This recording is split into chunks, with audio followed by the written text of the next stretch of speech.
Our speaker tonight is Adam Frank. So he is a developer at Vehicle. He's also a master of fine arts.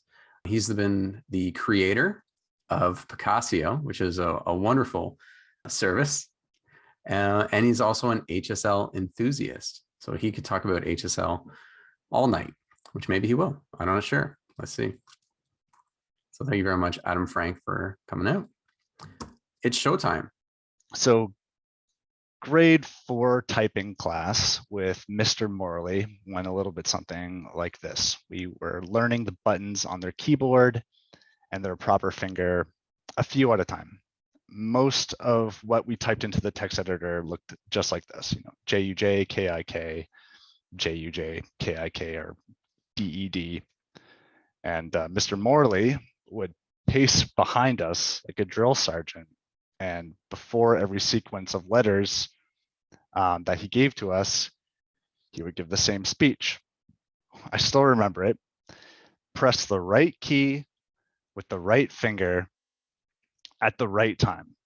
What we ended up doing was, we never wrote actual words.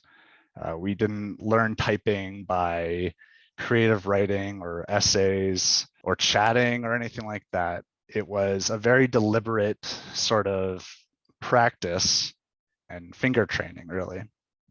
A lot like you might see like the scale on a piano, right? Up and down. Every note has the correct finger to press.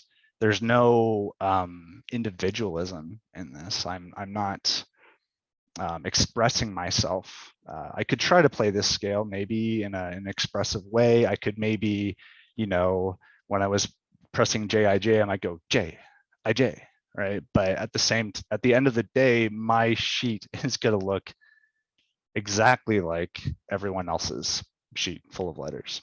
Now, this isn't Mr. Morley. This is American painter Barnett Newman. I think they look alike, so that's kind of why I chose the photo. This is a painting by Barnett Newman called The Voice of Fire, painted near the end of his career and bought by the National Gallery of Canada for $1.8 million. So pretty good deal. A lot of controversy followed this, of course, because of just the nature of what it is that this painting depicts, which is nothing. And the painting itself is simple. A lot of people had opinions about this and still do. It's still kind of a controversy that you learn about in our school and hasn't really recovered from it. It's still a controversy, usually coming with the same kind of arguments that you might hear about any modern art, which is, what is it? Anybody could do this, and so on and so forth. And I think those are valid critiques, to be honest. This talk isn't going to be about, hey, look at this minimal art, isn't it great? I don't think that having kind of a dishonest conversation about what these paintings were is going to be very interesting, and I don't think it's going to. I'm not going to solve the controversy of minimalist painting in a half-hour talk. And no minimalist was ever under the impression that their work was like bringing anybody to tears. There was, very particular techniques and strategies to making these works, but none of them thought that what they were making was, particularly difficult to replicate or copy.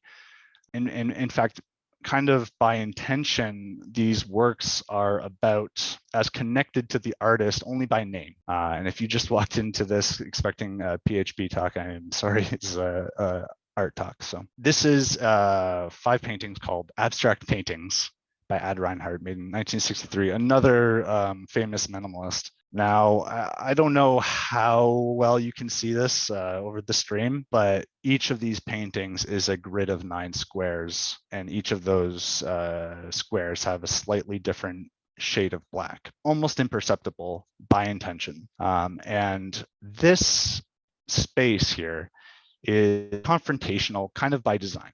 you walk into this room and you're kind of standing in confrontation with what's on the wall. The artist is provoking you into a thought experiment, essentially, about what constitutes art. And that can be uncomfortable, I think, for a lot of us. I think that's kind of the point. I think these artists who are these minimalist artists, you have to understand they're not the passionate, bohemian painting in the middle of nature, sleeping on the street or in an event. They're academics, they're nerds, right, with paintbrushes. If there was some full stack positions available in their time, I'm sure they would have applied, right? They're as interested in the basics of color, composition, as we are as developers of like data types and solid principles, right? Those fundamental things that are so abstract that they're really meant for the people that are already having that conversation, right? I'm but to talk to somebody who's never programmed about solid principles. They don't care. Now, that's not to say that this work isn't for everyone. This work is for everyone, but this work is the product of a very members only high level conversation about the nature of art. Although you'll see a lot of art that looks minimal, right? That looks like this. There are actually very few artists who consider themselves minimalist, because being a minimalist is about the pursuit of minimalism, right? And if you paint geometric, but your goal isn't to explore the idea of minimalism, then you might not be a minimalist. And in fact, Agnes Martin, the center picture here, is a Canadian painter, didn't consider themselves to be a minimalist, although they certainly made minimalist work, and we'll see that a bit later. So why is minimalist painting? There must have been a reason for it.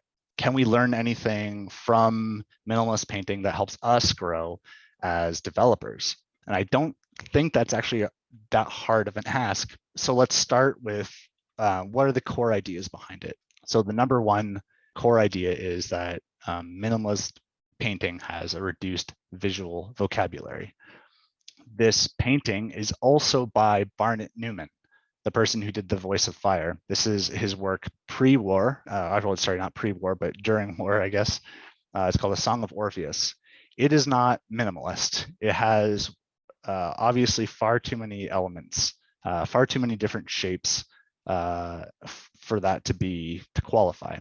This is Barnett Newman later with another one of his works. Thumbs up. That's good. That's good minimalist painting right there. This is Joe Baer's primary light group, red, green, blue. These at first glance look like three black squares. I know the shape squares. But when you look at it really closely, you'll see that there's little zips of color around the edges, and it actually affects the entire negative space of that square inside of it, which is a really interesting effect. The next core element of minimalism is that it has a lack of expression.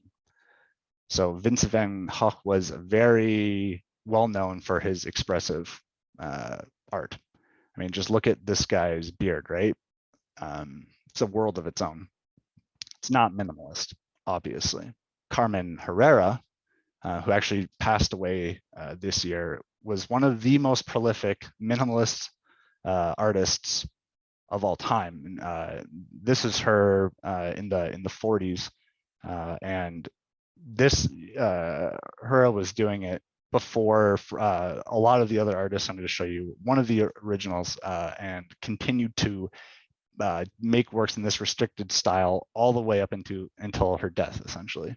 The third, and this is kind of a more general description, but it's calculated, subtle, balanced, and self-controlled.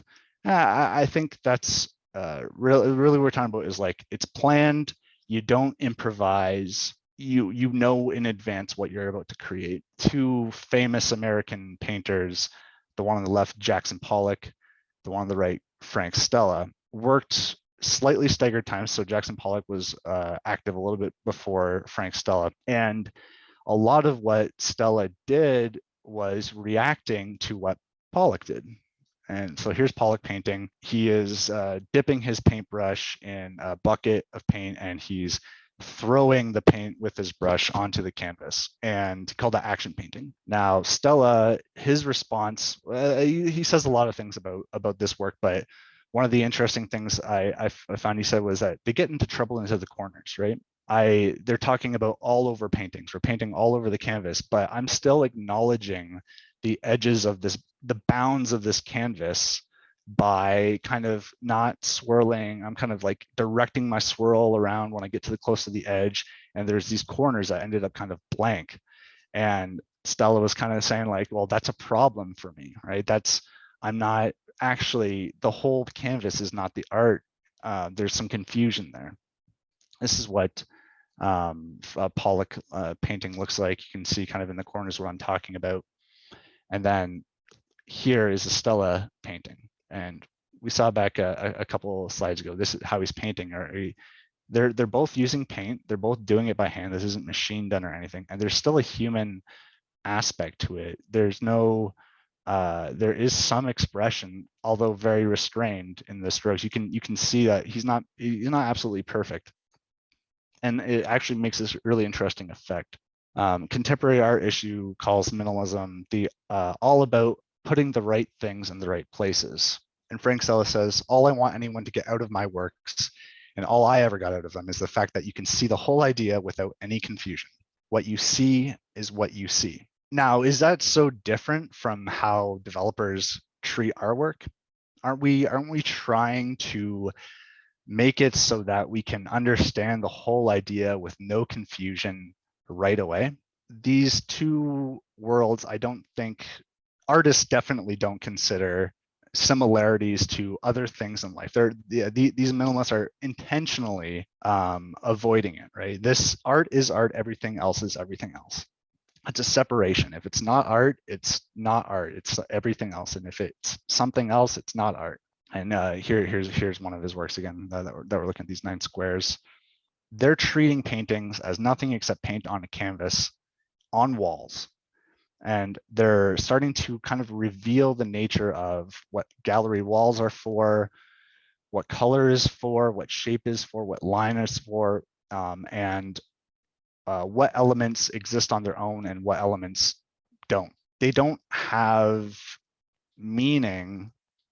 You know, both Jackson Pollock's work and Frank Stella's work are both meaningless, right? They're not depicting anything, but one of them is random or semi-random, and the other one's relying on a plan. So what can we learn from this? Well, let's start talking about the similarities between the viewport and the gallery wall, because when doing this talk and comparing things, I realized that it's actually very much that your viewport is a gallery wall, not the painting. By that, I mean that the content has infinite bounds but we tend to restrict it to bounds of the screen, at least in one dimension, right? We don't have websites or applications that you just can scroll infinite in every direction, aside from maybe Google Maps. Boxes and bounds are kind of what rule minimalism. They're especially concerned with like containers, like what contains what. And in the browser, very little is rendered without a box, right?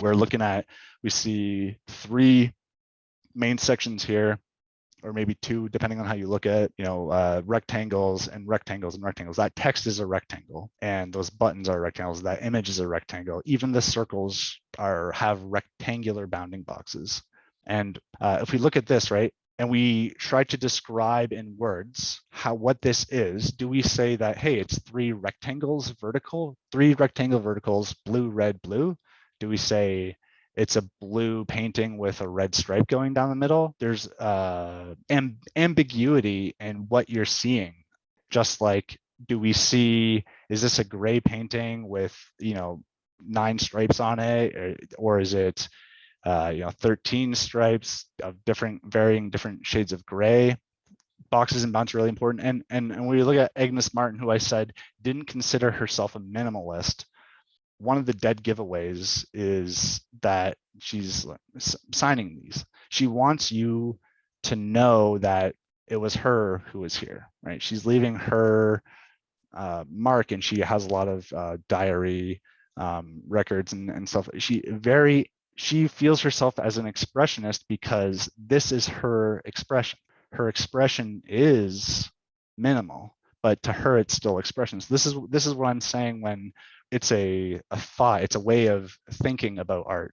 She has this quote that I really, really like. It's the mind knows what the eye has not seen. I wonder what she means by that, right? What are we talking about? We can see how paintings have been painted, right? And at Jackson Pollock, we see his arm moving, even though we weren't there to witness it, right? He's left a trace of that. Is that what she's talking about? I don't know, but I really like the quote because it makes me think a lot.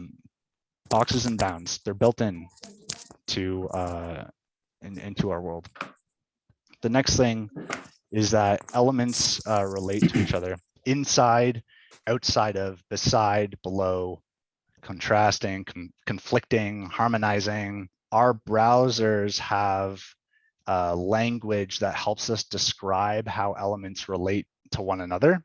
And it's not English, right? It's not fully English, but think about all the different ways you can position one element beside another or in and around.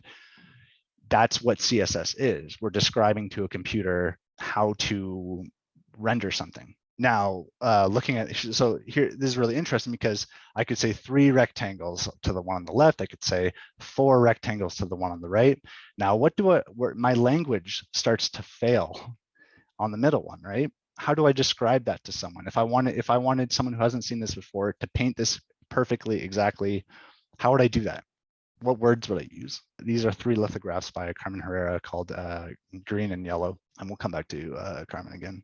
We are limited by the language. They don't need to worry about describing these artworks. They can just create these artworks, but we're limited by the language. So where does that language come from, right? Where do most of our terms come from? Can anybody in the chat tell me what this job is? Thank you. This is a typesetter. Yeah. This person's setting type. Now, a lot of the terms and rules that they use to print these layouts, to make these layouts, have the same names, exact same words that we use in hypertext and on our screens. And there's a disconnect there. And I don't want to get into that because I could do another talk on the disparity between a flat static piece of paper and how we kind of are bogged down by typographic rules. But all letters have these rectangular bounding boxes, and they have pads, and there's margins, and there's leading, which is literal slips of lead, and tracking, which is about the track that they put that they're putting these letters on. And if we want to go even further, right, like think about uppercase, lowercase, that's describing which case you're pulling these lead letters from.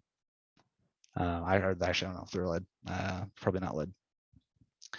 And then another similarity is that we have an unknown gallery wall. We don't know, we're on a 2-dimensional surface, but we know that our works might hang on any size of wall, or that's one of their concerns anyways. And it's our concern too, right? We have minimal size requirements, but it's our job to make sure that our designs behave properly on any wall, any gallery wall, I'm going to call it. So this work, for instance, this is kind of a funny room because it's got like 3 or 4 famous minimalist works, all just kind of clumped into one corner of the room.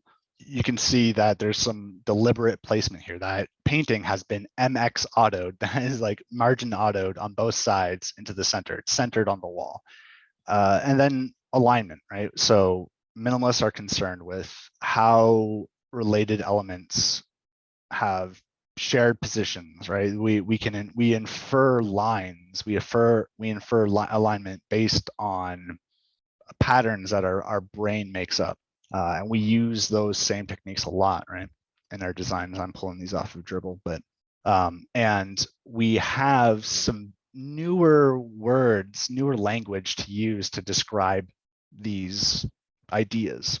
The last thing is like inferred groupings, right? And negative space and inferred shapes, right? Am I seeing 4 rectangles, or where am I drawing my imaginary lines if I was going to build this in a web application, right? This is Green and Black by Carmen Herrera. This work by Frank Stella, Untitled. They're very creative with their names. Implies circles, right? There's no circles here, but it implies that they exist underneath. In this design, there's a lot of implication happening, right? There's an implication that every one of those sections says 0, 1, 0, 2, 0, 3, 0, 4. Each one of those, if I move my mouse over it, I expect, it is implied that there's going to be a gray bounding box that appears on a hover state. This calculator design has some more implied space, right? There's implied buttons. I don't see them, but I know they're there. There's some similarities, but some of the main differences that we're doing is like, we don't animate. Minimalist never, it's all static. The scale, so minimalists usually work on a very large scale most of the time. That's because it's in a gallery, your body's in the gallery, the work is the whole point of it is that it relates to you. It's you're a human scale, they call it. The other one is purpose meaning, right? We don't make applications for no reason most of the time. Minimalist doesn't strive for a purpose, whereas we need it. We need to serve a purpose. At some point, we have to deliver some sort of value. You're saying, all right, okay, cool. So those are some very nice rectangles, Adam. Very good. Thank you very much. And you're probably also saying, like, I already know how to lay elements out on the screen. I can do my job. Thank you. This teaches me nothing. This is designer fluff. And I get that.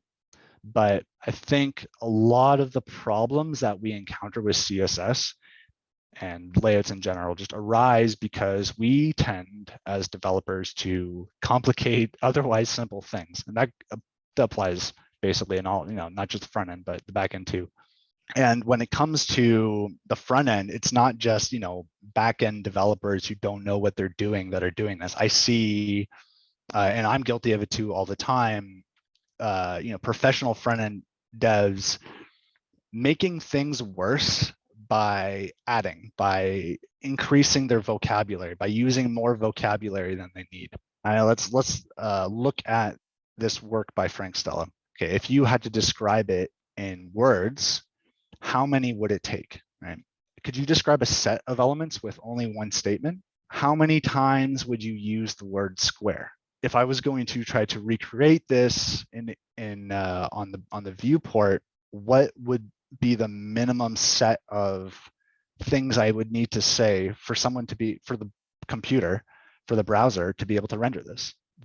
These ideas really aren't that different from kind of the best practices that we assign to ourselves in JavaScript, right? Yeah, so don't repeat yourself, readability, don't be ambiguous, avoid side effects, have fewer arguments, and the list goes on. So some of the problems that arise when we it's like, all right, well, so what? I've made my layout. Yeah, sure, I got a few extra elements. So what? It works, right? And if you get away with that, that's great. That's good. I mean, that's fine. But I think we need to strive to, if we're gonna treat PHP or JavaScript one way, I really feel like we should be treating HTML and CSS the same. So some of the problems arise that are just like readability suffers. Too many extra elements. I can't find the one I'm looking for. I'm adding rules to the wrong element. I'm like, why doesn't it work? Nested divs, long components, predictability suffers. If the more elements you have, the more interaction you have, the more flows happen. You can't really predict how your components are going to behave, not only in situations that you haven't put them in yet, if you wanted to extract them, but you can't even tell how they're going to behave in the situation that they're in now. And semantics suffer. we have these meaningful elements in HTML, but we kind of ruin it when we just throw a bunch of meaningless divs around it. Now I'm going to show you a lot of meaningless divs today because of what we're doing here. But when we go to apply some of the things we learn to real layouts, we need to be thinking about that. And I already mentioned that the component reusability suffers. If your component is over describing how it should be positioned, then when you move it into a new situation, it's going to be not useful, and someone's going to end up just duplicating it. Now you have two components, and your congratulations, your component library is ruined. This talk isn't about teaching you how to write CSS. I'm not going to be, not really going over any new rules or ideas or any tricks. There's a couple tricks, but it's really about practicing and honing your skill. Can we find a way to practice CSS so that we can solve, or we can learn to solve our problems with subtraction instead of addition? To help myself and my coworkers at Vehicle have been really cool about helping me with this. I'm playing a game called Tailwind Golf, and the rules are like totally made up. I change them all the time. It's a totally unfair game. But really what this is it's not really a game as much as it is a thought experiment. It's not a practical exercise. I'm not actually making real things. I'm not putting this in my portfolio or anything like that. This is about thinking about our layouts in terms of minimalism. The rules are, we're given a layout to recreate using Tailwind, and the goal is HTML, and the goal is to get the lowest score possible. So every class that you use is 1 point. Every element that you use is 10 points. And every use of Flexbox that you use is 5 points. And you're probably wondering why those rules. Well, I heavily penalize elements because developers tend to ignore the natural properties of elements that are already on the page in favor of new ones, right? So this H2 doesn't, this piece of text doesn't have the background I want. So I'm going to wrap it in a div, add some padding, and give it a background of green. But we know that H2 elements are boxes too, and they can also have the background applied, and they can also have the padding applied, and that's simpler, right? You didn't need to add that extra element. So it's something I tend to see the devs do, something I used to do a lot, and now I'm trying to purge that kind of. And then you're gonna say like, well, now wait a second, right? Why are you penalizing me for using Flexbox, right? Don't you use Flexbox? And I do, and I love Flexbox, but one of the outcomes of Flexbox rising to prominence, I think, is its misuse. I think a lot of devs use Flex to solve problems that can be solved by CSS rules that have far fewer side effects, that affect fewer things. And I think that happens because for those devs, Flexbox might have solved some problems at some point, right, for alignment and positioning. And now it's kind of their go-to, and so why mess with some of these other scarier rules that I don't quite understand how they behave when I know that Flex works. But what happens is Flex affects all children, and you have these weird effects when things shrink or things expand. You're not expecting them to, and now all of a sudden you feel like you're not in control. You add another div here and there, and now you're in hell basically. So I play this game on Tailwind Play. Now, if you don't know what Tailwind Play is, you go to play.tailwind.com. I use tailwindplay.com because everything is on one page. So that means duplication becomes obvious and undesirable, right? As soon as it feels way worse to add duplication when you can't extract a component. The style inheritance is clear as well. So I don't have to switch between files to see where did that style come from. It's all right there. We don't leave our markup. And this is one of the bigger things about this game is that we don't get hung up on the little things. So this isn't about getting it pixel perfect. When we play Tailwind Golf, we aren't trying to make things the right measurement. We're trying to look at it as an exercise of understanding where the boxes are, essentially. And it's also easy to set up. It just runs in your browser and you can share it too. Okay, so let's start with this work. So we have squares. I'm gonna pull this up here over here. So I have how many elements? 11 squares, and I've done that for us. But when the first thing I do when I look at this artwork is I say, how many elements are there, right? And so in my mind, I see 11 squares. So how many widths do we need to specify, right? Do I say this square is 500 pixels and this square is 480 pixels and this one's 400 and some, I don't know what I'm counting down by. Do I manually set that, or do I need to? Should I use a fixed width or a dynamic width? And most importantly, yeah. Excuse me, Frank. Are you able Yeah. to make the font a little bit larger? For this? Yes, please. So if I'm extracting these components, right, what would be the props? I'm going to just kind of skip right ahead to the end because the time's kind of getting away on me. So I'm gonna move this tab over here. Let's go from the top here. So the first thing I want to do is I want to position my art on the gallery wall. Notice that I don't actually set any width of anything. The way I describe it here is I say that I have a yellow square with a padding of 6 and a border of 2. And around that, I have another component with a different background color, a padding of 6 and a border of 2.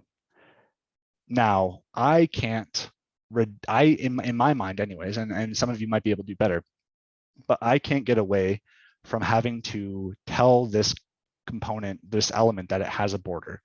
I can't inherit that, right? So that has to stay. I could maybe try to fiddle around with like nested multiple borders maybe, and I could maybe, if I was really, really clever, I could do some math and I could make some borders that made it look like this. And I could have only one element and yeah, I would win. But I think one of the things that I want to avoid is the CSS Battle phenomenon. I'm going to show you CSS Battle dev here. So this is another popular site where you can go and you can try to recreate layouts using the absolute fewest characters possible. And that's super fun. I had a lot of fun with this, but what ends up happening is that I have a bunch of gibberish, right, on the screen, and that's not really what real layouts are like. And this isn't what real layouts are either. But the goal is to learn how to describe using markup that is precise, clear, and without any unnecessary elements or classes, right? We're not doing acrobatics or using like, CSS acrobatics or like SVG to like shave off characters. That's not really the goal. And this is kind of why the rules are kind of flimsy a little bit, because I wouldn't want to make this less readable by trying to be clever. We're just trying to be really honest about what's there, take it really literally. Let's move on to the next one, I think. This work is called Full Homage to the Square by Joseph Albert, 1962. This one is more ambiguous, isn't it, right? Mm-hmm. How many elements are here? I think that's obvious, right? It's not a trick, right? There's 3 elements. There's a blue square, a fuchsia square, and a red square. Now we could position these elements in a few ways, right? How would we describe this? Would we say there's a purple square that's, 8 units from the bottom, and there's a red square that's 4 units from the bottom of the purple square? Or do we say there's a blue square and a purple square on top of that and a red square on top of that, and here are the coordinates of each, right? Explicitly positioning all of them. I'm going to see if I can get the start of this one. So this is where I start with. So let's see here. What can we do? We're gonna say this is me guessing. I'm gonna say width 96, height 96. That's a square. Okay, I got a blue square. And then inside, I think I got another square that's 64 wide and 64 high. Yeah, okay, cool. And I've got another one, let's say that is 32, maybe, I don't know, 32 and 32. All All right, so I got my 3 elements. Let's try instead to make this responsive. Can we make a artwork that responds to the canvas? To do that, I think we need to change out our units. And I think units are a really important thing to practice. We need to understand what different units do. What happens if I just say, with 50%, that's what in Tailwind, that's width 1/2, height 1/2. What happens when I do that? Anybody? Why don't percentage units work for us here? I think that's because the percent, like it's a percentage of like the height of what it's being contained within, or something like that. So if I say that the width is 1/2 and the height is 1/2, it's 1/2 of the available space in one direction and 1/2 of the available space in another direction. But that would mean that we would need a square viewport. And we don't have a square viewport, we have a rectangular viewport, and it changes. So here's a little trick, is that you can use, there's 2 sets of units that you can use for both height and width that only measure on one axis. And those are viewport height and viewport width. Now, I'm not here to tell you about the compatibility. I don't know, IE11 RIP, I don't know. But let's say that the width is, 70 viewport width, and it's the height is 70 viewport width. That's interesting. Okay, what happens if I continue that? I have a middle here, so let's go.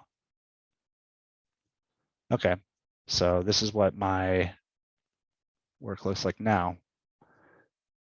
Now, the most ambiguous part about this is the positioning, right? How do I, and this is what makes Tailwind Golf really, really good, is because there is no right answer here. You're actually going to explore different ways of positioning something and then decide for yourself what is the best way. We could use relative positioning, we could use absolute position, we could use margins on the top, we could use, flex if we wanted to, if we thought it was worth the points. I used 2 things. So I said MX auto, that's to say that I want an equal amount of margin on both my left and my right-hand side. That only works when I know the width of my container, which I do. And that's what makes these units really cool. They're dynamic widths, but they're actually definite. And I can use stuff like MX auto. Relative position, because in my mind, they are related to, and this is the meaning of it, but in my mind, I went for relative because I'm like, oh, they're related to the elements within inside of them. And then I added the top rule. So I'm saying it's 20 viewport width from the top. And same with this one. So that's my attempt. I'd love to see your guys' attempt, but let's kind of get back to the point of this. So, and I just want to stress, so like, this isn't really about finding the most optimal solution. It's about trying out different solutions and seeing if I can describe things, if I can expand kind of my available vocabulary and maybe use simpler ways to describe things. We're honing our skills. We're not really applying them, right? We're typing JIJK. It's the same as this. Here's a tricky one. This one I struggled with. It looks really, really simple. How many elements are on this screen? Well, we got a square, or we got a rectangle, and then we have 5 squares inside of that of varying shapes. It looks like they share an axis. And each of those squares happens to be a grid. This is deceptively simple. I'm going to give everyone the start here. So this is a same thing. I'm positioning my art on the gallery wall. Here, let's see here. This is inline. If this is inline flex, then I can use text center, I believe, to center it, and padding 10, but it doesn't see out there. Okay, it's padding 10. Perfect. So I have my first rectangle. It's inline flex because if it was not inline flex, actually, I don't know what would happen there. the interaction. This is just my first attempt, so now I'm rereading because the last time I did this was like 1 in the morning. So it's flex because I obviously saw a line kind of going horizontally through these 5 elements in the rectangle and decided this was a good use for flex. This is a clear example of flex items. And then I said that, oh, and this unit here, 4. So in Tailwind, we have this type scale, and 4 is a unit that I used everywhere. Because I noticed that in the original artwork, the distance between here and here and here and here and here and here, and we're all about the same as the squares in the grid. Now, the more I look at it, it might not be that quite the case, but my first one is they're all grids with varying numbers of columns and rows, and I just stuffed them with a whole bunch of white squares with a gray gap. I've done a bunch of versions of this. A couple little tricks that maybe I can show you here.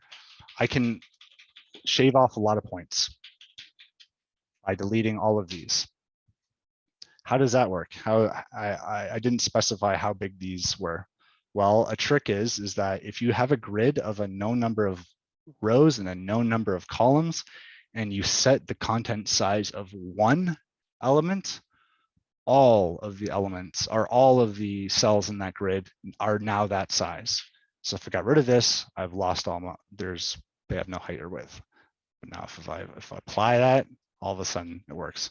So if I go down here, I can shave off some points. I know that little trick, and hurrah, I'm a genius.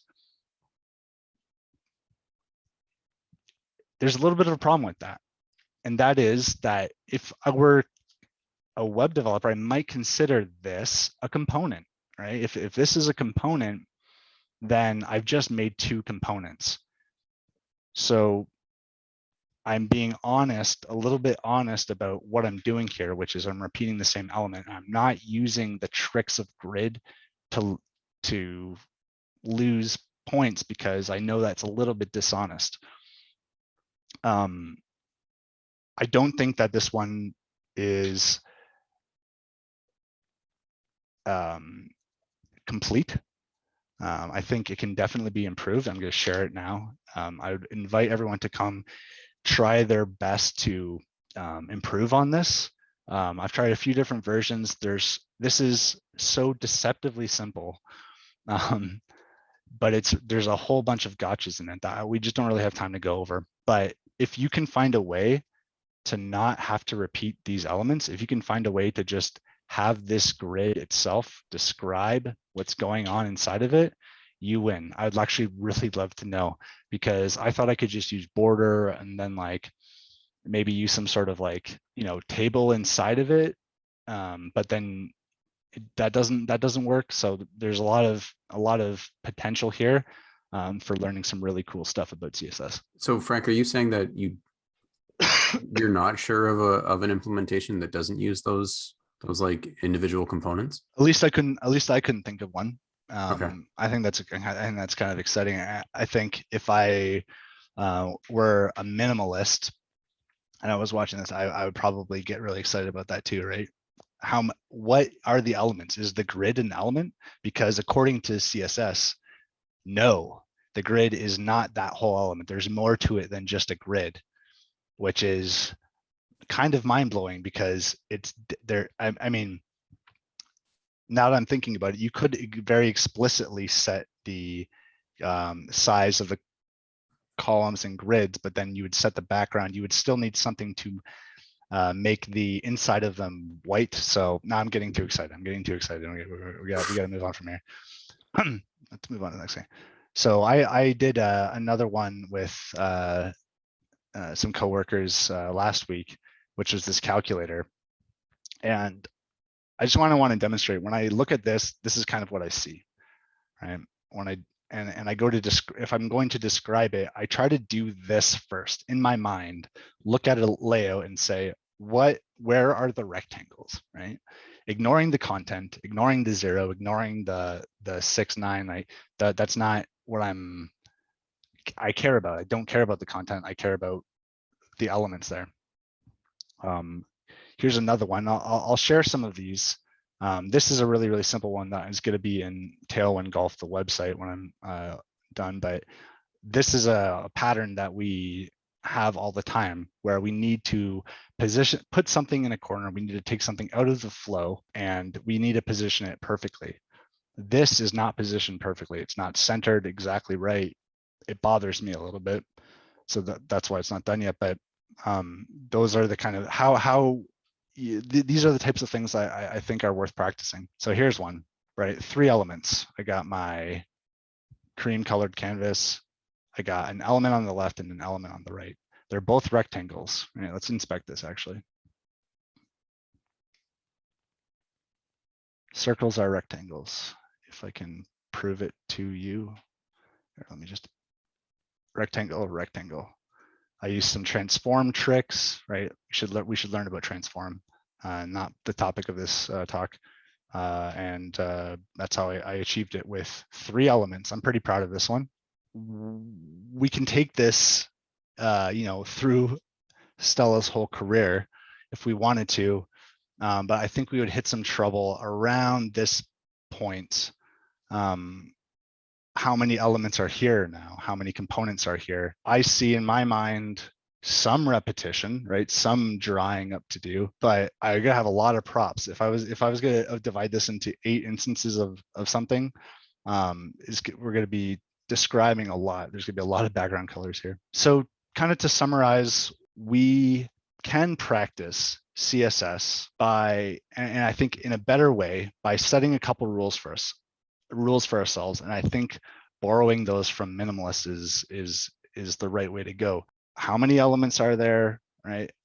How to describe them with a limited vocabulary, going all the way back to the beginning here, right? From a reduced visual vocabulary, a lack of expression, and calculating ahead of time, and trying to control ourselves and see if we can improve and sharpen our use of CSS. And yeah, I hope that's my talk. I hope you learned something about minimalist art and CSS. And yeah, thanks for having me. Oh, that's the last final thought. Sorry, is I want to do a weekly Tailwind golf session public for anyone to join. So and I think I'm going to be doing that Thursdays at 3:45 to 5 p.m. I'm going to be doing that until June, I think, as a kind of a series of minimalist art CSS katas, if you will, and we'll hopefully be launching a site called TailwindGolf.com, and at that website we're going to have it so that you can submit your scores, have discussions about some of these layout patterns, and hopefully really hone your skills. That's what this is all about, and I think all of us are honers, and hopefully this is an exercise that you'll use in the future. Thanks a lot, Frank. Thank you. I do have a question for you, and I knew that you were preparing this talk for a number of weeks now. You and I, we've been kind of bouncing around this, like you were talking about minimalism, and I was thinking about the restrained visual vocabulary and like really thinking about the elements that I'm using. And sometimes I'm finding that I'm kind of getting inside my own head when I'm putting some markup together, and thinking like there's got to be another way, there's a simpler way for this and whatnot, and sometimes I kind of find myself almost eventually going back to like saying, no, I need these elements here, right? Mm-hmm. But I guess what I'm kind of wondering is like, what are things you think that maybe I might be able to do to possibly like learn, yes, there is that thing that I could be using, or something along those lines? Like, where do I increase my capability to use my reduced vocabulary? If that, maybe that's a loaded question or a difficult question to answer. Well, yeah, let me kind of address the first thing. So like, you could be Tiger Woods.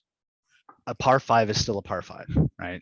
You can't drive it all the way. At some point, you're going to have to take multiple swings at it. Cool sports analogy, right? But what I'm saying is that we're not trying to, like, the goal isn't to look at that markup of yours and say, oh, I gotta be a way that I can remove this element for sport kind of thing. That's what those exercises are for. In the real world, all you're trying to do is what Frank Stella wanted, which is that you can see the whole idea without confusion. And if that is true, then I think you're doing it right. If you look at it and you're like, I could be clearer, I could be more precise, I could be more subtle about it, then that's your cue to chase it. And you have the words you have, and how do you get better at it? Well, I think maybe not. First of all, like relying on some of the, I'm going to call them tools, but the rules that you use everywhere, right? And that's why Flexbox is kind of something that I'm like, I penalize a little bit, because it's easy to just it's in a line, it's centered, I mean, how many times have you seen like align item center, justify content center, flex, when really all you needed was like text center, right? So sorry, Mills. So doing some exercises like that, maybe that calculator, I'm gonna share some kind of like a calculator example here, UI, collect UI. There is probably, over 100 of these calculators here on UI. Collectui.com is a great place if you want to just like find something to emulate. But look at all of these calculators, right? Look at the different approaches to them. Which ones are practical, which ones are impractical, right? And find a practical one and see if you can learn something new from it. So for example, if we're going to let's go to this calculator here. What's interesting is that I'll see a lot of people add an empty element here, right? If this is a grid, we'll say it's a grid of 4 by 5, and they're going to add an empty element here because they didn't know that grid column start exists, right? And I can just tell this comma that you're starting on the 3rd column, and then grid just knows to put an empty space there. Right? I think you learn by practice, and intentional practice is really important by specifically aiming at something and copying something. Because I'll tell you something, I'm not reading the docs. I'm not going through MDN and looking at all the possible rules. I don't have the willpower to do it, and I just don't think it's I don't think it's productive. I think you don't really buy a table saw until you need a table saw, right? If you bought one just to lay it around like I did 2 years ago, now you just have a table saw in your shed and got nothing to do with it. So I should sell that table saw.